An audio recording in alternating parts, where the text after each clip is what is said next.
click download and share these with your clients as you're going through the sales process to help them convert and help them understand the process on why they need to follow this process.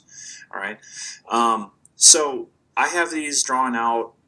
You'll see me refer to a client or a customer as a patient in these because I had these made for another project I'm working on for patients for a certain type of clinic. But patients, you can use these as patients or clients or customers. It's all the same thing. Okay, they all need appointments. They all need to book a consultation or come in to buy this product or service or whatever it is. Okay, so let's start with clients that get it versus clients that don't. Okay,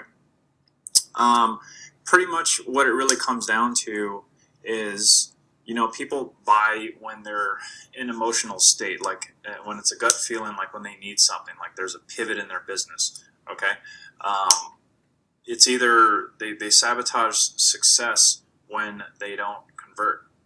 Because what it always comes down to is if my business or if their business is not getting more customers, they are going to go out of business. They're not going to be able to grow. They're not going to be able to pay their employees. They're not going to be able to afford their own rent or their own house or put their kids through college.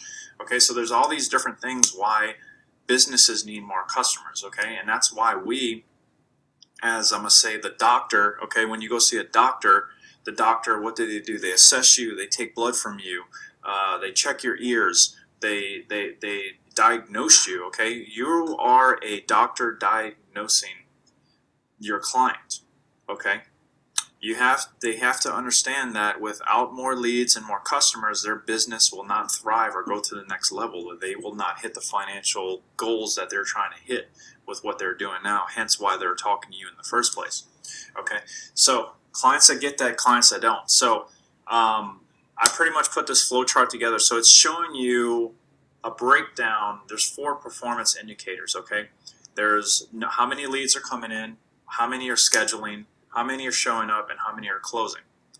All right, and I broke them down like this. Okay, so below average client, let's say you send them 100 leads, they're going to schedule 30 to 40%, which is 35, and then 30-40% are going to show up, so that's 12, and then only 4 to 5 are actually going to close. So you send them 100 leads, they get 5 patients. That's below average. So as you see, as we go from below average, average, and best types of clients to work with, the numbers get better and better. Okay, an average client should be closing at least 18 to 21 clients out of 100 leads. So that's roughly 20%. That's good.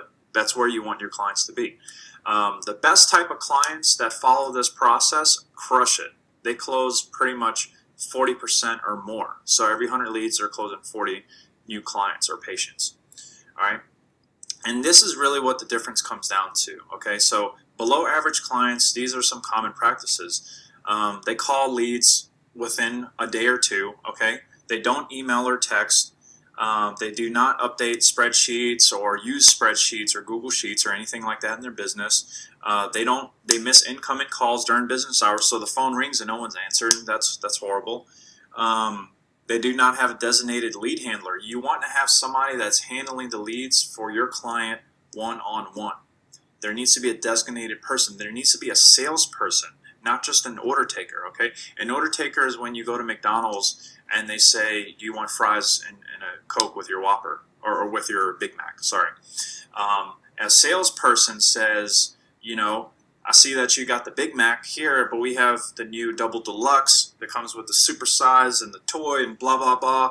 And if you buy it today, you actually get entered to win $500 or something like that. Cool. That's a salesperson, someone that is leveling up the value and the conversation. Okay, so you need a designated lead handler, designated person handling those sales, and it's best if the leads can be sent to a text message. So if you have figured out how to use Zapier and to zap a text message for every lead to your clients, that's going to be the best thing.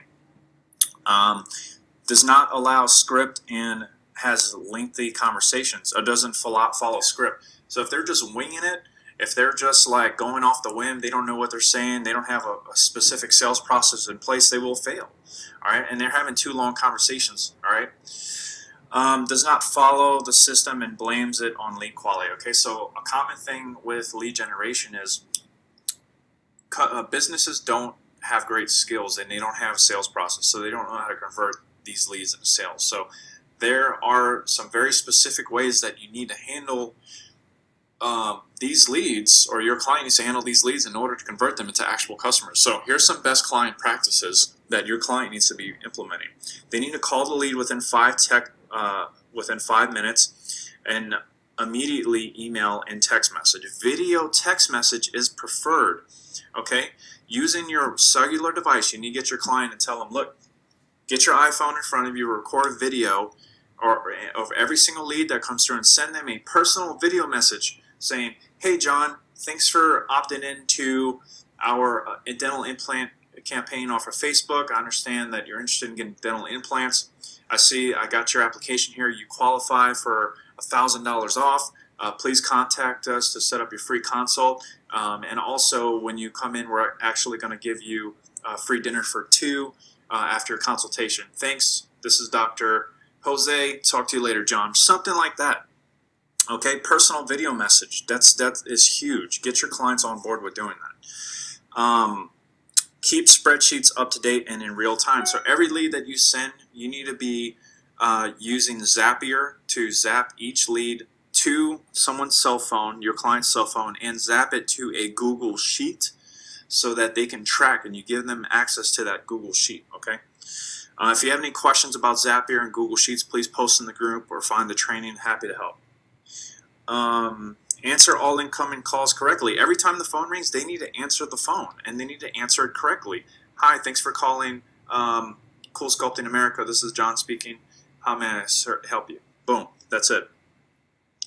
Has a designated person handle leads. Like I said, one person needs to be handling the leads. Follows a script on every call and emails and text messages. Okay, email, text message has to be done with every single lead. Has to be called immediately and put into a follow-up sequence.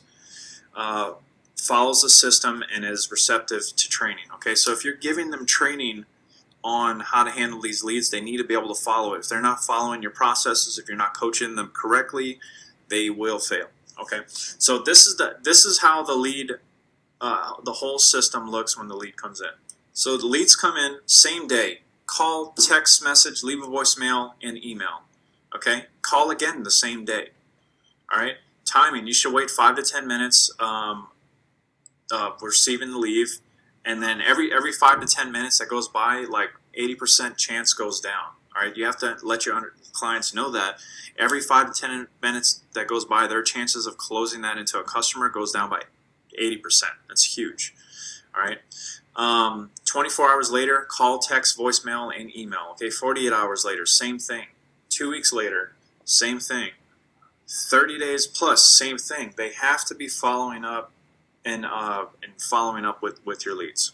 Okay, and then here, after they sign up, they need to get a calendar invite.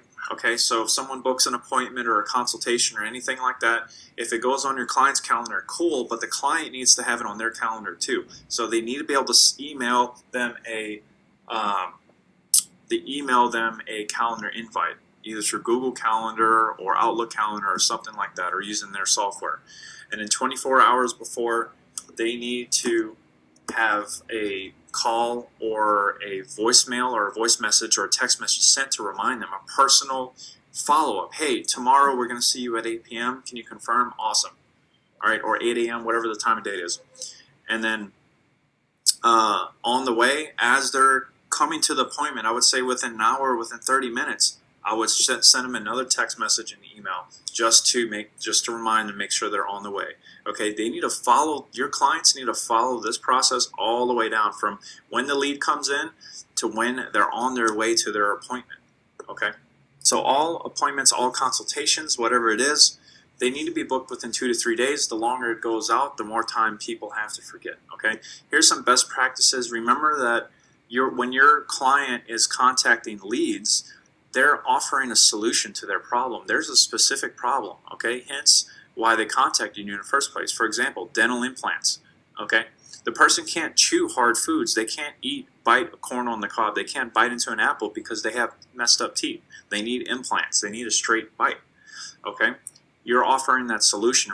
Have your clients remember that. Okay, and always be nice and professional 100% of the time. Make it personal. Okay, you have to build a personal connection with each one of these clients. Okay, some storytelling works. Building a personal connection, understanding their pain and how we're going to solve the problem. And at the end of the day, after your client follows this whole process, at the end of the day, a lead is a lead is a lead.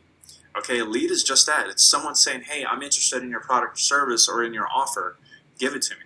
Cool. It's up to the client to convert that person from raising their hand into exchanging money for that service. Okay, and they have to follow this process and they have to be on board 100% of the time. All right, so that is good client versus bad client and how to handle leads.